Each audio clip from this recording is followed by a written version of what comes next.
గట్టిగా నిలబడ్డాడు, గట్టిగా తోడుగా ఉండడు. దేవుడు నమ్మకు నీ చల్లని దీవెనలు ఆశీస్సులు కూడా దిగవలసిందిగా సగనంగా ప్రార్థిస్తాను.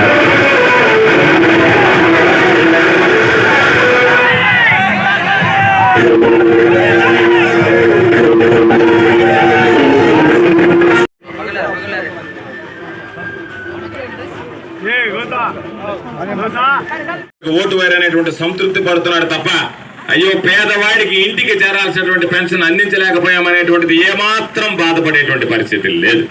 కాబట్టి అందరం ఆలోచన చేసి ఈరోజు చంద్రబాబు నాయుడు యొక్క ఆలోచన మీరు గమనించండి. చంద్రబాబు నాయుడు చాట భారతం అంతా చెప్తాడు ఎన్నికలకు ముందు, అధికారంలోకి వచ్చిన తర్వాత ఒక్కటే అమలు చేయండి. జగన్మోహన్ రెడ్డి గారు చెప్పినటువంటి ప్రతి ఒక్కటి అమలు చేయలేదా మీరే ఒక్కసారి ఆలోచన చేయండి. ఈరోజు అటువంటి నేపథ్యంలో సర్వేపల్లి నియోజకవర్గం నుంచి శాసనసభ అభ్యర్థిగా వైఎస్ఆర్ కాంగ్రెస్ పార్టీ పక్షాన నేను నిలబడ్డాను. నాకు ప్రత్యర్థిగా అటువంటి వ్యక్తి అంత అదృష్టం కలిసి వస్తే ఓడిపోయినా కూడా నువ్వు మంత్రి అయితే ఈ ప్రాంతానికి సంబంధించి చేసింది ఏదన్నా ఉంది అంటే ఏమీ ఉండదు.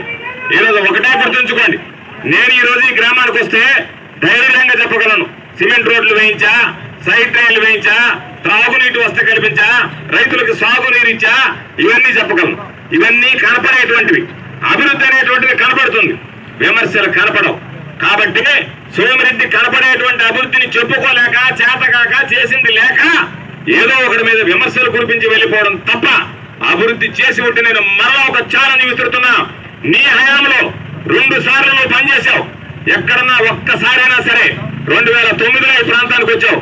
2009 నుంచి 2014 దాకా ఉన్న ఓడిపోయినా, 2014 నుంచి 2019 దాకా మంత్రిగా ఎమ్మెల్సీగా పనిచేశావు. ఈ ప్రాంతాలకు సంబంధించి నువ్వు చేసినటువంటిది ఏదన్నా ఉంటే శూన్యమైనటువంటిది తప్ప. కరోనా కష్టకాలంలో ప్రజలు ఇబ్బందులు పడుతుంటే ప్రజల దగ్గరకు వస్తే ఇంటికి పెన్షన్ నడిపించినటువంటి చరిత్ర ఈ దేశంలో మనం జగన్మోహన్ రెడ్డి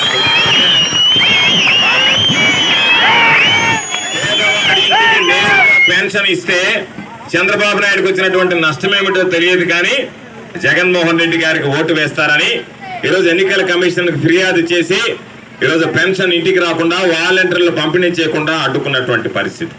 దాదాపుగా పాపం వృద్ధులు, దివ్యాంగులు 70 మంది ఈ రోజు ప్రాణాలు కోల్పోవడం జరిగింది పెన్షన్ తెచ్చుకోవడానికి. ఈరోజు ఎన్నికల కమిషన్ ఏమి చెప్పింది అంటే పెన్షన్ తెచ్చుకోవడంలో ఇబ్బందులు పడుతున్నారు కాబట్టి నేరుగా వాళ్ళ బ్యాంకు ఖాతాల్లో వేయమన్నది. బ్యాంకు ఖాతాలో వేస్తే బ్యాంకు కూడా ఏమంటున్నాడు, మీకు కనీసం 500 ఉండాలా, బ్యాంకులో 1000 రూపాయలు ఉండాలా, అది పట్టుకొని నేను ఇస్తాను అని కొంతమందికి చెప్తున్నాడు. కొంతమందికి ఏం చెప్తున్నాడు, మీకు ఇచ్చేటువంటి పెన్షన్ ఏదన్నా ఉంటే గతంలో మీరు బాకీ ఉన్నారు మాకు, దానికి సర్దుబాటు చేసుకుంటాము అని చెప్తున్నారు. పాపం వృద్ధులు ఈ వయసులో ఆ 3000 రూపాయల పెన్షన్ 2 నెలలుగా చంద్రబాబు నాయుడు వల్ల నానా తిప్పలు పడుతుంటే చంద్రబాబు నాయుడు మాత్రం ఏదో ఒక విధంగా నేను పెన్షన్